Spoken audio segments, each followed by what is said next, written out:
అందరికీ.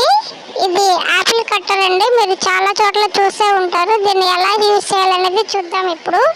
ఈ కట్టర్లో రౌండ్గా ఉండే షేప్ ఒకటి మనకు కనపడుతుంది కదండి. దాన్ని యాపిల్లో సీడ్స్ ఉండే దగ్గర కరెక్ట్గా అట్లా పైన పెట్టాలండి. ఆ సీడ్స్ ఉండే ప్లేస్ పైన పెట్టి కట్టర్ని 2 చేతులతో పట్టుకొని పక్కనున్న హ్యాండిల్ సపోర్ట్తో గట్టిగా నొక్కాలండి. నొక్కినప్పుడు అది మనకు ఒక మంచి ఫ్లవర్ షేప్లో కట్ అవుతుంది.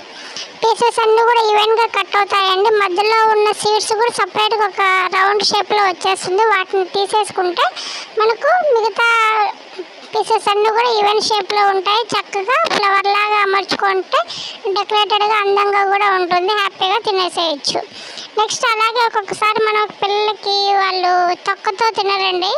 దాన్ని కూడా సేమ్ కావాలనుకుంటే మనం ఇలాగే తొక్క పీల్ ఆఫ్ చేసేసుకొని దాన్ని కూడా చక్కగా, కాకపోతే కట్ చేసేటప్పుడు మనం గమనించాల్సిన విషయం ఏంటంటే కట్టర్లో రౌండ్గా ఉన్న షేప్ యాపిల్లో సీడ్స్ ఉండే ప్లేస్ దగ్గర పెట్టి కట్టర్ను 2 వైపులా హ్యాండ్స్ సపోర్ట్తో గట్టిగా ప్రెస్ చేస్తే ఈవెన్గా చక్కగా ఉండే యాపిల్ ముక్కలు మనకు తినడానికి రెడీ.